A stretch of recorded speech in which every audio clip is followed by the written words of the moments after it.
हाय दोस्तों, आज मैं आपको बताने वाला हूँ ग्राफिक। एक छोटा सा बैनर है, इसको मैं बनाने जा रहा हूँ। ये मेरा खुद का बैनर है।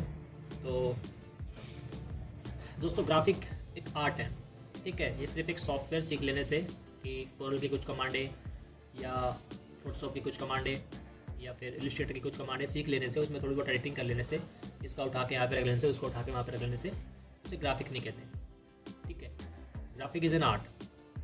अब ग्राफिक सीखने के लिए ग्राफिक का मतलब होता है, थोड़ी देर बातों को ध्यान से सुनना। मुझे पता है बोर होने लगोगे, लेकिन जिसके लिए काम की चीज़ है वो अपने आप कैच कर लेगा। तो ग्राफिक का एक मतलब होता है, जैसे एक एक आदमी चिल्लाता है, चिल्ला रहा है, गाना गा रहा है मतलब, और एक आदमी गाना गा रहा है। तो चिल्लाने में और गाना गाने में अंतर है। अगर कोई उसकी चिल्लाने वाली आवाज़ सुनेगा तो उसे गाली बकेगा ठीक है। और जब वही उसी आवाज़ को सोनू निगम अगर अपनी आवाज़ में गाएगा तो वो एक सॉन्ग है, उसे रिलैक्स फील करेगा, है ना। तो ये दो अंतर है। तो ग्राफिक को ऐसे ही बस भर देना किसी एक पेज को, उसे ग्राफिक नहीं कहते। ग्राफिक का मतलब है कि उसके अंदर से कुछ निकलना चाहिए, एक मैसेज आना चाहिए, है ना। उसमें कुछ मैसेज आना चाहिए कि भाई ये हमने बना दिया है, और जितना क्लीन ग्राफिक, जितना मतलब जो उसमें मुझे दिखाना है, जो मुझे उस ग्राफिक से कहलवाना है, जो मैसेज देना है वो एकदम क्लियर हो। बेशक मैटर इतना ज़्यादा ना हो, और जो आप पीएनजी या जेपीजी या इसे बहुत ज़्यादा करने के लिए, अट्रैक्टिव करने के लिए उसे एकदम ग्राफिक को भर देते हैं, तो जो मेन जो हिस्सा है उसका वो उसमें गायब हो जाता है, वो छुप जाता है, हाईलाइट नहीं होता। तो हमें जो कहना है उस ग्राफिक से, हम उस पर फोकस करेंगे, ठीक है। तो चलिए स्टार्ट करते हैं। ये एक छोटा सा बैनर है, जिसमें कोई बहुत ज़्यादा ग्राफिक का पार्ट नहीं है, क्योंकि मेरे पास इतना कोई मतलब कोई ऐसा कोई काम नहीं है जिसे मैं ग्राफिक यहाँ पे कह सकूँ। अभी जो मैं काम कर रहा हूँ इस मायने से कह सकूँ, ठीक है। तो इसमें छोटी सी कोशिश करते हैं, देखते हैं। तो मैं आपको फिर यहाँ पे कमांडें बताने वाला हूँ कि आप किस तरीके से अपने माइंड में क्या रखते हुए एक ग्राफिक को तैयार करोगे। तो ये तो छोटा सा एक बैनर है, तो इसमें तो खैर कोई इतना इंपॉर्टेंट ग्राफिक नहीं है। चलिए तो स्टार्ट करते हैं, ठीक है दोस्तों। तो यहाँ पे मेरे पास ये एक फ़ाइल है, ये मुझे एक अपना एक फ्लैक्स बनाना है, और एक साइड में एक और फाइल है। मैं थोड़ा सा इसमें से मैटर लेने की कोशिश कर रहा हूँ कि मैटर में मैं क्या लिखूँ। मुझे बेसिक मेरा ये है कि मुझे अपना एक फ्लैक्स बनाना है जहाँ पे कि सारे ऑनलाइन वर्क और ग्राफिक से रिलेटेड, जैसे visiting card, letter head, bill book, शादी के कार्ड, ये सब बनाए जाते हैं। तो मेरा मेन इसमें जो थीम है, मुझे ये कहना है, ठीक है। तो स्टार्ट करते हैं। तो ए टू जेड से मैंने एक ये वर्ड लिया है, तो इससे मैं कहना चाहता हूँ कि भाई ए टू जेड मतलब सारा कुछ ग्राफिक में, सब कुछ ग्राफिक इज एन आर्ट, तो सब कुछ। अब मैंने देखा है दुकानों पे लोग उसे भर देते, जैसे मेरा आप साइड में एक बैनर देख रहे होगे अभी पहले जो मैंने दिखाया था, उसमें सब कुछ लिखा हुआ है, एक से ए टू जेड मतलब सब कुछ लिखा हुआ है। तो इतना कहने की जरूरत नहीं है, ठीक है। अगर कोई समझदार आदमी है तो उसे पता है कि भाई ऑनलाइन में क्या क्या काम होता है। ये सारे जितने भी यहाँ पे देखो, इस साइड में देखो, जितने भी यहाँ पे जितना भी कुछ यहाँ पे लिखा हुआ है, सब कुछ ऑनलाइन चलेगा, बिना नेट के। तो इनमें से कोई सा भी एक काम नहीं होगा बिना नेट के, ठीक है। तो ऑनलाइन का मतलब है कि इंटरनेट पे होने वाला काम, इंटरनेट उसका एक जरिया है, ठीक है। तो इतना सारा मैटर हमें लेने की जरूरत नहीं है। हमें सिर्फ यहाँ पे बताना है कि हम ऑनलाइन वर्क करते हैं और हमारे ग्राफिक से रिलेटेड यहाँ पे काम है। ग्राफिक में सब आ गया, उसमें कोई सी भी डिजाइनिंग आ गई, सब कुछ जो ग्राफिक के सॉफ्टवेयर बनेगा वो ग्राफिक ही कहलाएगा, ठीक है। चाहे वो विजिटिंग कार्ड हो, चाहे वो कोई लोगो का ट्रेसिंग हो, चाहे न्यू लोगो हो, तो सारे काम है, ठीक है। तो हमने एक ये मैटर ले लिया। यहाँ पे सबसे पहले मैं पेज को, जितना मुझे मेरा साइज है, मैं उसको इतना ही यहाँ पे कर लूँगा। जैसे कि पेज का जो साइज़ है, उस साइज़ को अपने, जो मेरा ग्राफिक का जो साइज़ है, जो मेरा फ्लैक्स का जो साइज़ है, मैं उसी साइज़ को कर लूँगा यहाँ पे, इतना ही मेंटेन कर लूँगा, ताकि बार बार मुझे रेक्टेंगल को हिलाना डुलाना ना पड़े। मैं सीधा पेज को देखूँ, मुझे पता है कि मेरा एरिया काम करने का इतना बड़ा है और मैं उसमें काम करूँ, नहीं तो उसे मेरे को लॉक करना पड़ेगा, एटसेट्रा एटसेट्रा जो भी है। चलिए, ए टू जेड मैंने यहाँ पे हेडिंग्स में ले लिया है। यहाँ पे एक ये सुंदर सा मुझे फॉन्ट लेना है। फॉन्ट ढूंढने में बड़ा दिक्कत होता है, क्योंकि ये एक आर्ट होता है, एक मतलब मैच होना चाहिए, कुछ अच्छा सा यूनिक सा लगना चाहिए। तो ये सबसे ज़्यादा इसमें जो ढूंढने मुझे जो एक लेज़ी काम लगता है ना, वो होता है फ़ॉन्ट का कॉम्बिनेशन। चलिए फिर भी कोशिश करते हैं, देखते हैं कौन सा फ़ॉन्ट यहाँ पे अच्छा लगेगा। तो यहाँ पे मुझे कुछ ये फ़ॉन्ट जम रहा है शायद, यहाँ पे एक मोटा ही फ़ॉन्ट चाहिए। हाँ ठीक है, ये वाला फ़ॉन्ट ठीक है। अब मैं इस ग्राफिक और साथ में अगर मैं सॉल्यूशन भी लिख दूंगा तो ये कुछ और सा लगेगा, तो इसलिए मैं कुछ ग्राफिक और सॉल्यूशन में कुछ थोड़ा सा डिफरेंस करूँगा, ग्राफिक को बड़ा या सॉल्यूशन को छोटा, ऐसा कुछ। पहले मैं मैटर क्लियर कर लेता हूँ क्योंकि मेरा ग्राफिक का भी है और ऑनलाइन वर्क का भी है, तो सेव लेता हूँ इसको। पहले मैंने ग्राफिक और सॉल्यूशन को किया है यहाँ पे। इसके बाद मुझे लगता है कि मुझे सॉल्यूशन को थोड़ा छोटा करना चाहिए।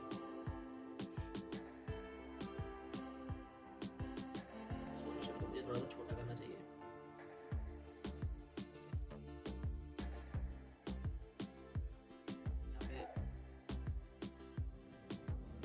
ठीक है दोस्तों, मैंने यहाँ पे सॉल्यूशन को इसके नीचे थोड़ा सा लगाया है। बाकी इसकी जब फिनिशिंग होगी तब देखते हैं क्या लुक आता है। अभी तो मैं इसे सेट करता हुआ चलता हूँ कि इस ग्राफिक को मतलब क्या कहता है लास्ट में। ठीक है, मैंने सॉल्यूशन को ग्राफिक के नीचे ले लिया, इसका कलर थोड़ा। और हाँ, एक चीज़ और, मैं यहाँ पे 2 कलर कॉम्बिनेशन करने वाला हूँ, तो 3 कलर बेस्ट नहीं लग रहा है, तो मैं यहाँ पे ये कुछ 3 कलर कॉम्बिनेशन मुझे अच्छा सा नहीं लग रहा है, तो मैं रेड और डार्क ब्लू का कॉम्बिनेशन लूँगा। चलिए, इतना तो हमारा तैयार हुआ।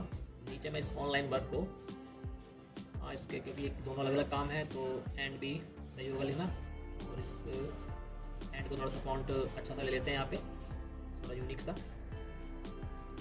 मैंने कहा था आपसे फॉन्ट ढूंढने में बड़ा लेजी फील होता है। चलिए पहले मैं फॉन्ट ढूंढ लेता हूँ, उसके बाद मैं वापस आता हूँ। ठीक है दोस्तों, यहाँ पे मुझे एक ये फॉन्ट दिख रहा है कुछ इटैलिक सा। हाँ, ये स्क्रिप्ट एम्प्टी बोल्ड का फॉन्ट है, ये कुछ अच्छा सा लग रहा है। ठीक है, इसे लगाते हैं। इसके बाद मैं इस ऑनलाइन वर्क पे काम करूँगा, मेरा नीचे का मैटर है। इसे भी मैं ऊपर की तरह एक डिज़ाइन देने की कोशिश करता हूँ। जैसे वहाँ पे ग्राफिक जो है वो कैपिटल में लिखा हुआ है, तो यहाँ पे ऑनलाइन भी कैपिटल में ही लिखेंगे तो अच्छा सा लगेगा। और इस वर्क को भी इसी की तरह मैंने इसको यहाँ पे इसी के जैसा साइज़ बना दिया। इनके बीच का भी कॉम्बिनेशन फिनिशिंग के टाइम पे होगा, कलर कॉम्बिनेशन फिनिशिंग के टाइम पे होगा। अब देखिए, यहाँ पे मैंने ब्लू को ब्लू इसलिए नहीं रखा क्योंकि ऊपर पहले ही रेड है, तो वो थोड़ा ऑड सा लगेगा, सब एक जैसा हो जाएगा।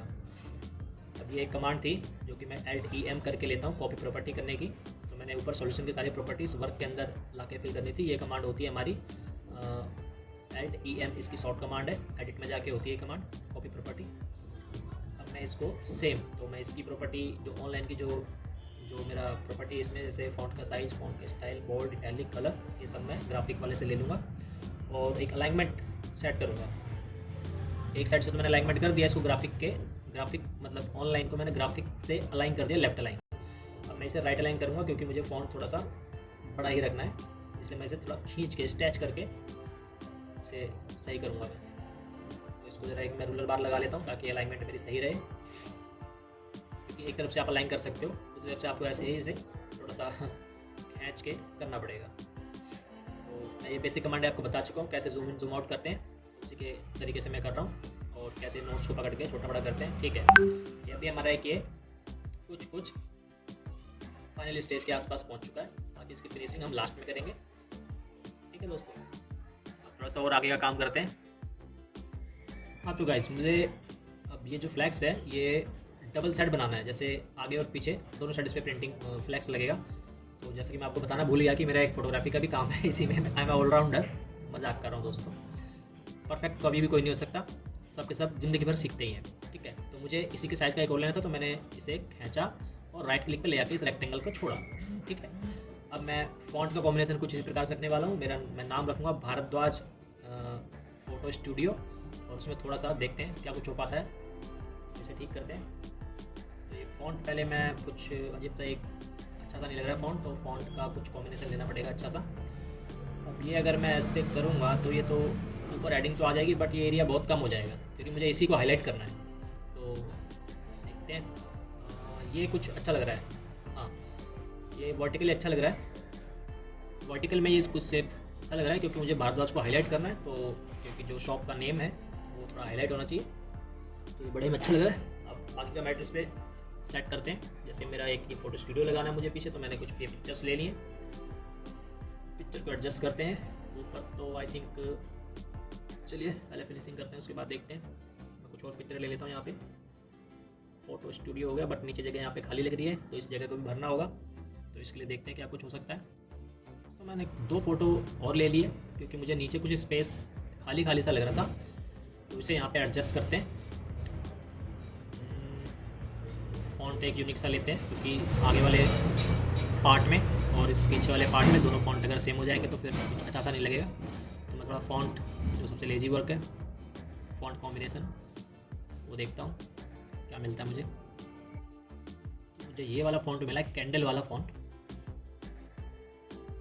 मैं इसे स्टूडियो को यहाँ से हटा के एक फ़ोटो बीच में रखने की सोच रहा हूँ, क्योंकि फ़ोटो फिर फ़ोटो लिखा हुआ फ़ोटो, उसके बाद फिर इमेज, फिर स्टूडियो, उसके बाद एक इमेज, ये कॉम्बिनेशन आई थिंक ठीक रहेगा। ठीक है, करके देखते हैं। मैं फ़ोटो को इसके बीच में लगाता हूँ, एक और इमेज लेता हूँ, उसके बाद उनकी अलाइनमेंट सेट करेंगे। अलाइनमेंट कहाँ तक सही होती है, स्ट्रेच कर सकते हैं इसको, क्योंकि थोड़ा मोड़ा स्ट्रेच करना है, ज़्यादा कभी भी फ़ॉन्ट को स्ट्रेच नहीं करना चाहिए, नहीं तो वो कुछ और ही लगने लगता है। फ़ॉन्ट का जो बनावट होती है वो बिगड़ने लगती है। तो थोड़ा थोड़ा अगर करना हो तो कर सकते हैं, ज़्यादा नहीं। तो ये कुछ अभी इस प्रकार से लग रहा है, अभी फिनिशिंग बाकी है। तो इसमें अभी मैं कर सकता हूँ कि मैं फ़ोटो में कोई बॉर्डर वगैरह देने की सोच रहा हूँ। ये एज इट इज़ अगर लगेगी तो फिर थोड़ा अच्छा सा नहीं लग रहा। ठीक है, इसमें एक बॉर्डर देने की कोशिश करते हैं, कुछ इसका डुप्लीकेट बना के, और इसके बैकग्राउंड इसको मतलब बैक करके और फिर एक आउटलाइन देने की कोशिश कर रहा हूँ। और आउटलाइन में कलर कॉम्बिनेशन वही मेरा रेड और ब्लू वाला रहेगा, ऐसा कुछ मैं करने की सोच रहा हूँ।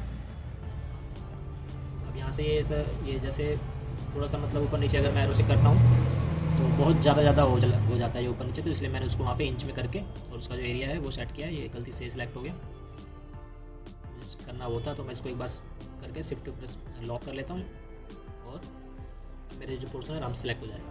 ठीक है, अब मैं इस पर आउटलाइन देने की सोच रहा हूँ, क्योंकि ये विजिबल नहीं हो रहा पीछे वाला, तो एक आउटलाइन हो जाए तो अच्छी बात है। सिलेक्शन में बड़ी दिक्कत होती है जब एक के ऊपर एक आ जाती है। क्वालिटी तो बड़ी अच्छी है फ़ोटो की, बट फ्लैक्स में मतलब फ़ोटो के हिसाब से क्वालिटी नहीं आती। चलिए एक इसकी आउटलाइन लगाते हैं। यहाँ से हमने एक ड्रैग किया, इसका पॉइंट साइज आई थिंक 20 के आसपास ठीक रहेगा, वैसे 10 तो थोड़ा कम दिखेगा। चलिए वो फिनिशिंग के टाइम पे करेंगे। इसके भी आउटलाइन दे देते हैं और इस आउटलाइन को हम थोड़ा बैक करेंगे, नहीं तो इस फोटो के ऊपर दिखाई देगा। अब यहाँ पे कॉम्बिनेशन मुझे रेड ब्लू का या फिर रेड और वाइट का रखना पड़ेगा, क्योंकि मेरे पास 3 कलर में चल रहा है। अभी वाइट भी एक इसमें एक पोर्शन है, वाइट कोई कलर नहीं होता, लेकिन यहाँ पे जो बैकग्राउंड है मेरा वो वाइट जा रहा है, तो वाइट का भी कॉम्बिनेशन ठीक रहेगा। ऊपर अगर मैं रेड करता हूँ तो वो मिल जा रहा है, और ब्लू करता हूँ तो वो मिल जा रहा है। ठीक है, तो ऊपर वाला आई थिंक या तो रेड या वाइट से लगेगा, ब्लू में थोड़ा जम नहीं रहा। 20 का हमने कर लिया इसको। ये कुछ देखने में कुछ ऊपर वाला जो रेड जो ब्लू है, जो आउटलाइन है वो कुछ अच्छी सी लग रही है, तो चेंज करते हैं। यार सर, यही सब सोचना पड़ता है ग्राफिक में, ऐसे नहीं कि जो मर्जी उठा के बना दिया। ये सब थोड़ा सा कॉम्बिनेशन देखना पड़ता है। जैसे कि मेरा 2 कलर जॉब है और 2 कलर में मैं इसको बना रहा हूँ, तो मुझे उसी के हिसाब से सोचना पड़ेगा। अब ये कुछ ठीक लग रहा है, जैसे वाइट मिल गया मेरा बैकग्राउंड के साथ और रेड मेरा इस टेक्स्ट के साथ मिल गया, तो ये फिर भी उस ब्लू वाले से चलेगा। ब्लू इसमें ज़रा सा भी दिखाई नहीं दे रहा था। और नीचे कर लेता हूँ इसको। ठीक है, अब इसी तरह से स्टूडियो थोड़ा सा इसमें घुस गया तो इसको नीचे करेंगे। अब इसी तरह से मैं नीचे वाले पोर्शन को भी, इस वाले जो कैमरे की जो पिक्चर है इसको भी इसी तरह से मेंटेन कर लूँगा जैसे मैंने ऊपर वाले को किया है। चलिए मैं इसको कर लेता हूँ, मिलते हैं थोड़ी देर के बाद।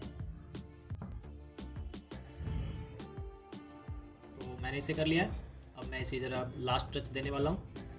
तो लास्ट टच में क्या होने वाला है, एक तो मैं इसकी पोजीशंस देखूंगा, अलाइनमेंट देखूंगा, ठीक है। उसके बाद इसको फुल फ्रेम में करके देखूंगा कि फुल फ्रेम में मुझे कैसा दिख रहा है। और इसके अलावा मैं चेक करूंगा कि जो मेरा प्रिंटिंग का एरिया है उस एरिया के बाद मतलब जैसे फ्लैक्स है तो फ्लैक्स के लिए कम से कम 2 इंच या 1 इंच मतलब रहना चाहिए, बाहर का एरिया 1 इंच का रहना चाहिए। तो मैं इससे एक बार साइज़ को नाप लूँगा और इसको मैं एडजस्ट करूँगा। नापने के बाद मैं जो मेरा जो बाहर की जो आउटलाइन आ रही है, जो मैंने जिसके अंदर मेरा ग्राफिक है, तो इससे 2 इंच अंदर डुप्लीकेट बनाऊंगा मैं इसका, और इससे 2 इंच अंदर इसको मतलब 2-2 के हिसाब से मैं इसे घटा दूंगा। क्योंकि बैनर जब लगेगा एक वुडन पे जब बैनर लगेगा तब वहाँ पे उसे कम से कम खींचने के लिए जगह चाहिए होती है। अगर मैं बिल्कुल किनारे से बना दूंगा तो वो उस पर सेट नहीं होगा। तो मैं इसे 2-2 इंच का कम से कम गैप देता हूँ, छोटा करता हूँ, अंदर वाले हिस्से को 2-2 इंच पे टच करता हूँ, तो मेरा ग्राफिक कंप्लीट हो जाएगा। ठीक है, ऐसे कर लेता हूँ। इसके बाद लौटते हैं। तो फ्रेंड्स मैं इसे 2-2 इंच का एक मैंने रेक्टेंगल ले लिया है अंदर की साइड से, इसमें भी ले लेता हूँ।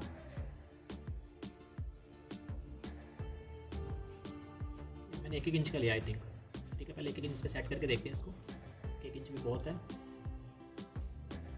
मैं अपने इसको पूरे को सिलेक्ट करूँगा और इसको एकदम टॉप से और लेफ्ट से अलाइन कर लूँगा। उसके बाद मैं अपने ग्राफिक को पूरा एकदम किनारे तक लेके जाऊँगा। ग्रुप किया है मैंने इसे। ग्रुप करने के बाद मैं टोटल को सिलेक्ट करूँगा और ऐसे करके इसको खींच के एकदम किनारे से मिला दूँगा, और नीचे से भी मैं ऐसे ही करूँगा।